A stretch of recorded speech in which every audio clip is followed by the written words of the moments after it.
Bienvenue messieurs, dames, bienvenue dans cette nouvelle exposition consacrée à un grand artiste, peintre, portraitiste rémois, prénommé Louis Perrin à Sabreux, pour cette nouvelle vie des musées, vous vous doutez bien, un petit peu particulière cette année. Donc il va nous donner l'occasion de voir des toiles, des portraits, également des miniatures qui sont des objets aujourd'hui atypiques, on n'a plus l'habitude de voir dans les musées. On verra ensemble ce qu'est la miniature. Les pièces présentes sur cette nouvelle exposition sont constituées par le fond du musée des Beaux-Arts consacré à l'artiste qui était Perrin. À ceci a été ajouté des prêts d'un collectionneur particulier, des prêts du musée du Louvre, du musée national de Versailles et du Trianon et du musée de Pont-Jacques-Gé. Alors, les deux premières pièces présentes sur cette nouvelle exposition sont consacrées justement de deux miniatures. Donc les miniatures, il ne s'agit pas de tableaux de petit format, c'est vraiment un nouvel objet artistique qui est vraiment constitué de pièces d'ivoire, qui sont peintes à la gouache. Donc sur cette miniature de la femme de l'artiste Anne-Félicité Sabreux, âgée de 11 ans, on peut déjà dénoter en fait la grande différence d'âge entre le couple. Il y avait 24 ans d'écart entre Louis Perrin et sa femme.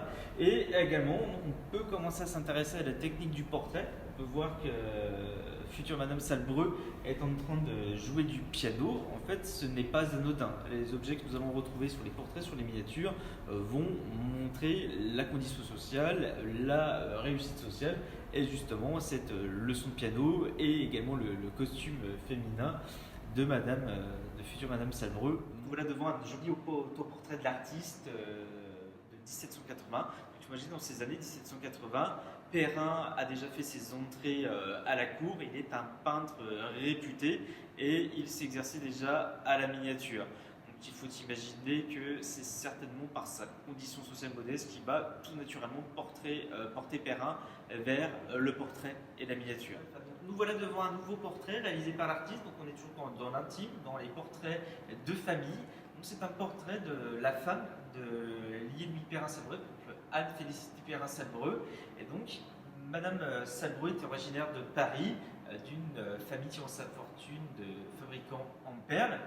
Et il faut imaginer que Perrin commence à signer Perrin Sabreux à partir du mariage avec Anne-Félicité, sauf que c'était pour les papiers officiels. Au niveau de ses toiles, il va toujours signer Perrin. Là, nous pouvons voir au niveau du costume et de la coiffure de Madame Perrin, donc on est sur un portrait du début des années 1800, et nous allons voir à travers la visite la différence, l'évolution du costume féminin entre la fin du 18e et le début du 19e.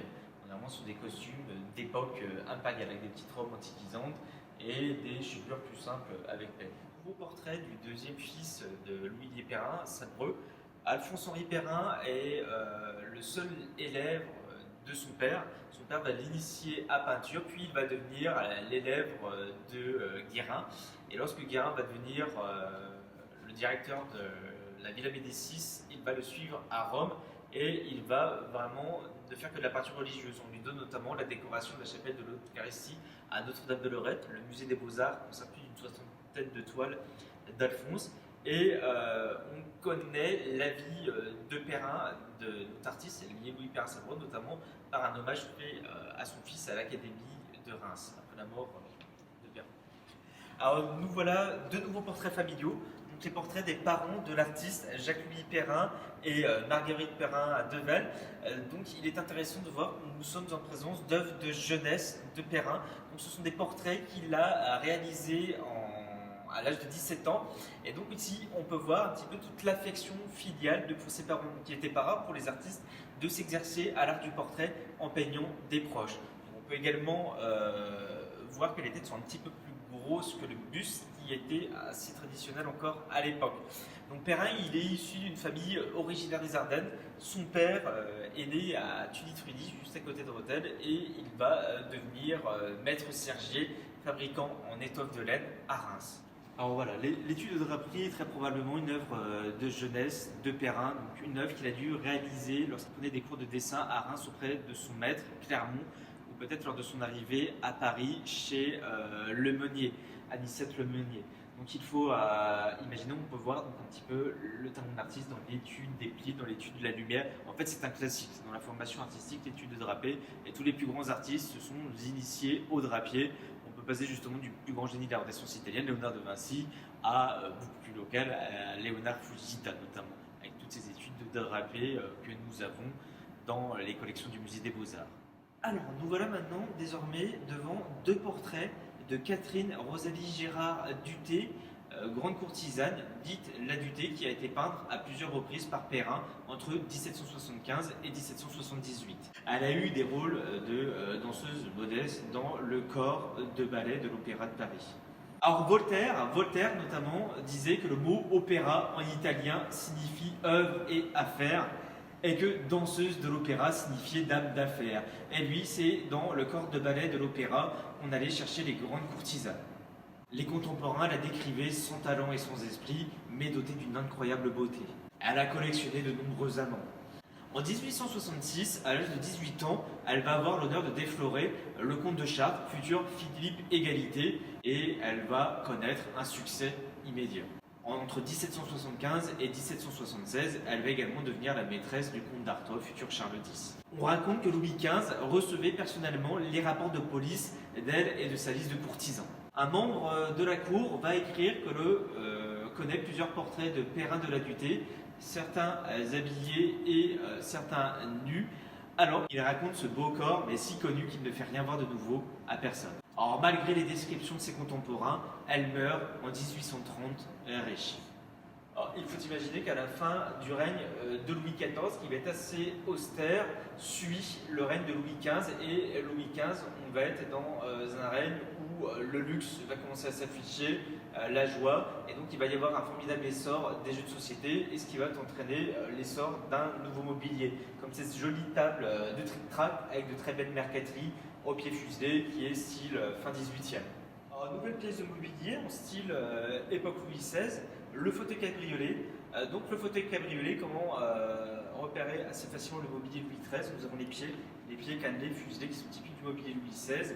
Et on peut voir également les accotoirs, non pas les accoudoirs comme on le dit proprement, les accotoirs qui sont reculés, qui permettaient en fait aux dames, avec leur grande robe à balai, comme on peut le voir sur la robe de Rosalie Duthé, de pouvoir s'asseoir confortablement sur les fauteuils. Alors Perrin n'a pas réalisé que des portraits des miniatures, il a également peint des natures mortes, mais ce sont des œuvres qui sont beaucoup plus rares dans sa carrière. Elles sont de qualité assez inégale. Au XVIIIe siècle, la nature morte s'affranchit de ses messages moralistes. On passe de vanité à de tableaux décoratifs.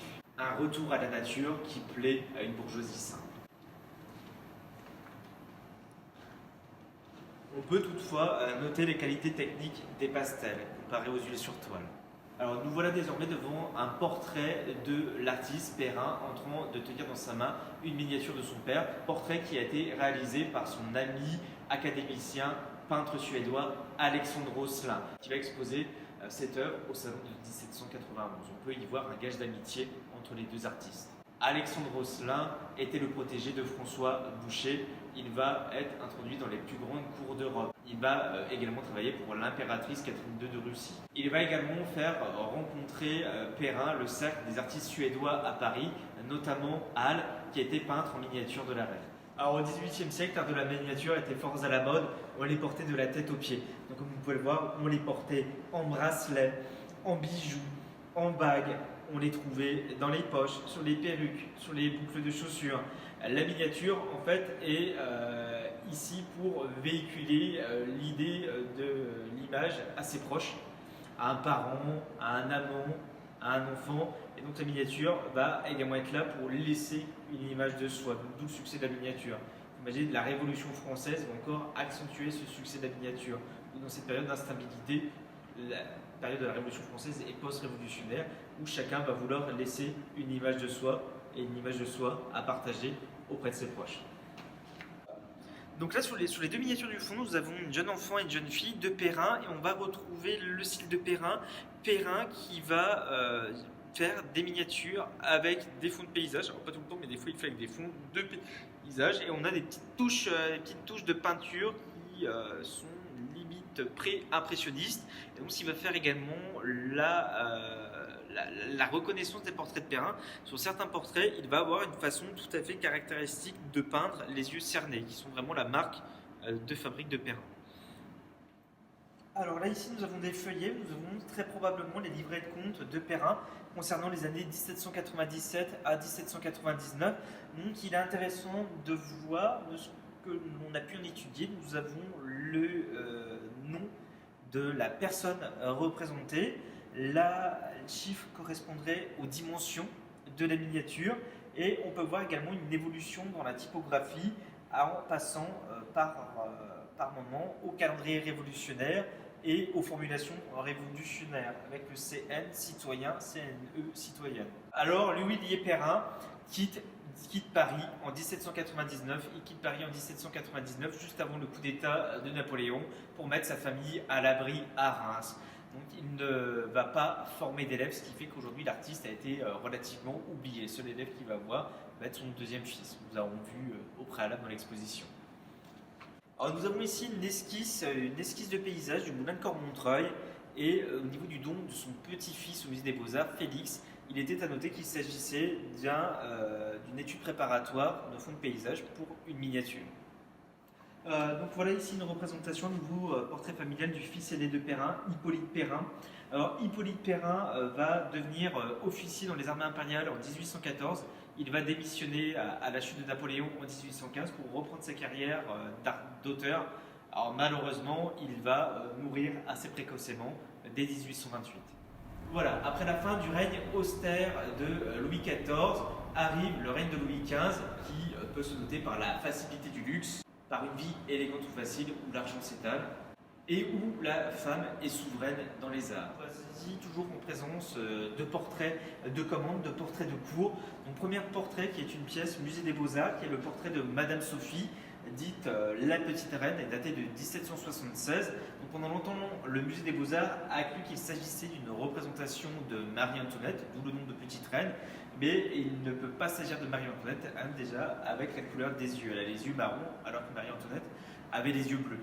Donc, en raison du mobilier, du bureau et du vase, on sait aujourd'hui qu'il s'agit d'une représentation de Madame Sophie, des filles de Louis XV, et qu'il s'agit d'un portrait qui a été commandé à Perrin par sa sœur Adélaïde. Madame Sophie, elle était d'un naturel réservé, d'un caractère renfermé, et elle était vraiment sous l'autorité de sa sœur Adélaïde, comme Madame Victoire. Donc on raconte qu'Adélaïde, le seul moment où elle se mettait à parler, c'est quand il y avait de l'orage. En fait, elle avait très peur de l'orage. Elle se mettait à parler frénétiquement pour conjurer sa peur de l'orage.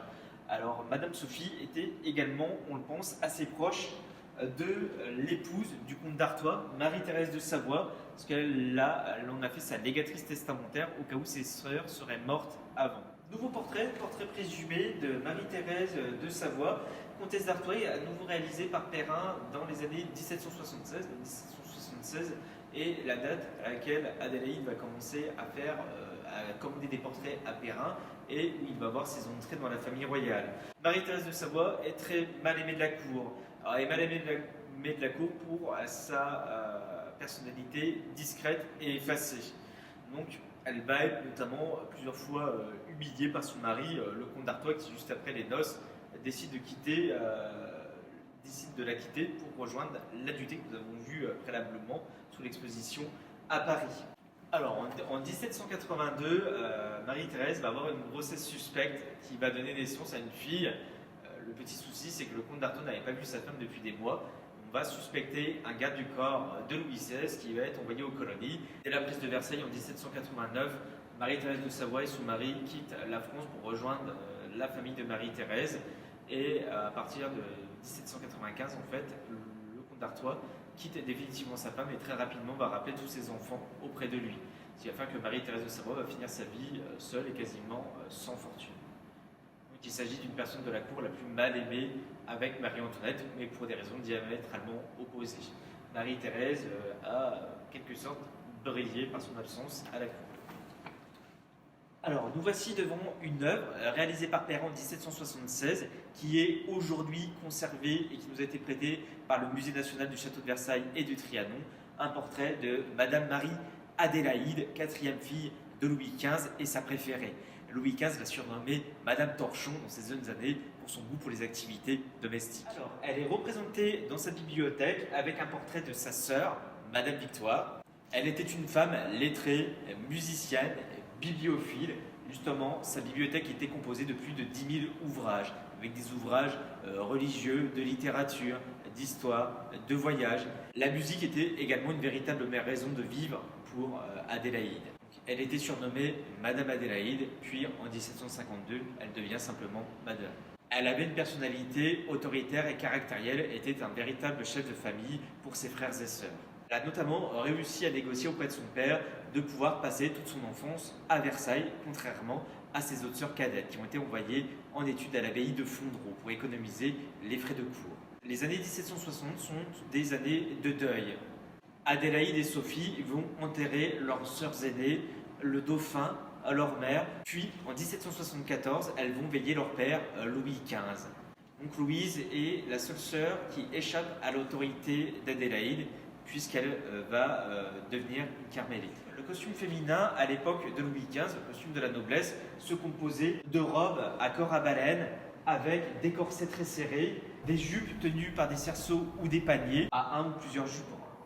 Après les portraits de cour, nous allons avoir une nouvelle galerie de portraits féminins, mais de portraits féminins ici de femmes rémoises du début du 19e siècle. Donc on peut voir tout de suite l'évolution au niveau des costumes, avec des robes antiquisantes, avec la ceinture assez haute, les coupes de cheveux avec les petits peigne tout à fait caractéristiques. On s'est désengoncé des grandes robes à corset et à baleine. On peut voir également que le portrait se recentre. Le portrait est moins flatteur, on recherche plus l'individu que la fonction sociale, même si la fonction sociale est toujours présente à travers l'étude des portraits, que ce soit les portraits féminins ou les portraits masculins. Et ici, nous avons un portrait du monde du Champagne. En fait, au début des années 1800, Perrin va continuer sa carrière artistique et il va aller peindre les grandes personnalités, les grands édiles de la ville de Reims. Et le 19e siècle va également être marqué, bien sûr, ce qui est encore le cas aujourd'hui, par le monde du Champagne, ce qu'on peut voir avec cette première représentation de Madame Walbaum. Madame Walbaum qui était la femme d'Henri-Louis Walbaum. Henri-Louis Walbaum qui arrive à Reims à la demande de son oncle, Frédéric Hetzig, donc fondateur de la maison de Champagne Hetzig. Walbaum va être Henri-Louis Walbaum va être le successeur d'Hetzig et Walbaum va être l'ancêtre de la marque de Champagne qui correspondrait à Hetzig Monopole. Alors, Mademoiselle de Lamare serait très certainement la fille de Louis Crépin Hac de Lamare, qui était censeur du lycée de Reims avant de devenir professeur, que nous verrons dans quelques instants durant notre suite de visite. Imaginez qu'au début du 19e siècle, à Reims, on dénote plusieurs personnes portant le nom de Billet. Il s'agit peut-être l'épouse d'Henri Billet, négociant en pain d'épices. Le pain d'épices, pareil, qui faisait partie de la gastronomie rémoise, qui était vraiment une particularité rémoise du pain d'épices de Reims, qu'on retrouve encore aujourd'hui avec la maison Fossier. Alors en 1799, Perrin, pour mettre sa famille à l'abri juste avant le coup d'état de Napoléon Bonaparte, décide de quitter Paris pour revenir à Reims. Il va placer sa femme à la tête d'une manufacture justement de tissus et d'étoffes de laine, et il va continuer sa carrière d'artiste, sa carrière de peintre. Donc il va réaliser des portraits de grandes personnalités de rémoises. Donc il faut imaginer qu'au début du 19e, la bourgeoisie continue à se faire représenter en portrait. Le portrait est toujours une marque d'ascension sociale. Et qu'est-ce qui constitue l'élite de Reims au début du 19e et à la fin du 18e? On va avoir une centaine de gens de robe, une quinzaine de médecins, quelques universitaires et des grands marchands et manufacturiers. C'est ce qu'on va retrouver dans cette dernière section de l'œuvre, à quelques portraits de personnalités rémoises peintes par Perrin au début du 19e. Alors voilà ici un dessin aux 3 crayons sur papier verger représentant Deligny qualifié de terroriste rémois. Alors terroriste rémois, il ne s'agit pas de la même utilisation du mot terroriste qu'aujourd'hui. Terroriste qui était favorable aux idées révolutionnaires, aux idées de la terreur. Et d'ailleurs, Deligny en a été exclu parce qu'il était trop modéré. Donc il s'agit d'un fabricant rémois. Donc on est à nouveau sur les personnalités importantes de la ville de Reims, les personnalités fortunées. Alors nous voilà devant un nouveau portrait d'Augustin Desrosiers Jamin, fils du manufacturier Louis-Joseph. Donc il faut imaginer que la manufacture au début du 19e siècle emploie plus de 1000 personnes, sortent de la manufacture entre 70 000 et 80 000 mètres de tissu de laine. Donc il s'agit d'une grande famille d'Édile Rémois. Il fut capitaine de la première compagnie de garde nationale à cheval à Reims et il a également été maire de Tinqueux entre 1822 et 1823. Donc il fait partie des grandes familles notables de Reims. Donc le type de personnages qui vont être représentés par Perrin au début du 19e. Il incarne le pouvoir d'une bourgeoisie montante en province. Maintenant, nous allons nous intéresser à deux portraits de médecins réalisés par Perrin. Il faut imaginer qu'au XVIIIe siècle, l'université de médecine de Reims est la plus réputée de France, juste après celle de Paris. Premier portrait, un portrait de Jean-Baptiste Ducunel, qui a été médecin des armées de la Meuse en 1814-1815, durant les dernières années des campagnes napoléoniennes, et qui s'est distingué notamment pour son dévouement et de soigner également les soldats ennemis. Il va devenir par la suite chirurgien-chef à l'Hôtel-Dieu de Reims, qui est aujourd'hui l'actuel palais de justice. Il va succéder à Nicolas Noël. On peut également noter qu'il est l'oncle du grand collectionneur Nicolas-Victor Duquenel, qui a donné d'importantes œuvres au musée des Beaux-Arts de Reims. Nouveau portrait de médecin, portrait de Gérard-Alexandre Demange, qui fut un fervent partisan de la propagation de la vaccine à Reims. Il va s'intéresser aux travaux de l'anglais Edward Jenner, qui s'était rendu compte que les paysans ont contact avec la vaccine, une maladie bénigne transmise par les vaches, développer une immunité à ce type de maladie. La variole était proche de la vaccine, donc en inoculant un petit peu de variole, la variole serait moins forte chez le personnage atteint et développerait une meilleure résistance à la maladie. On peut également noter que Gérard-Alexandre Demange va mourir de son dévouement en guérissant des malades du typhus. Nouveau portrait de Maximilien-Joseph Gouillard, donc, qui est représenté avec sa tenue de juge du 3e canton de Reims. On le reconnaît avec sa robe noire, les cheveux poudrés, donc on est sur la représentation du corps judiciaire à Reims. On peut également noter qu'il était ancien bénédictin à la congrégation de Saint-Maur, qui était située dans l'ancienne abbaye Saint-Rémy. Et en 1919, il va participer à la vaste enquête d'identification des restes de la Sainte-Ampoule, du crème contenu dans la Sainte-Ampoule comme qualité de témoin, pour utiliser ces vestiges pour le sacre du dernier roi de France, sacré à Reims, Charles X, en 1825. Il avait un goût pour les arts, il va donner plus de 280 pièces au musée des Beaux-Arts. Malheureusement, aujourd'hui, la plupart ont été détruites ou ont disparu. Alors, nous voilà en présence d'un portrait d'un professeur rémois qui fut censeur des études au lycée de Reims en 1812, c'est un petit peu l'ancêtre du proviseur adjoint, avant de devenir professeur au lycée de Reims.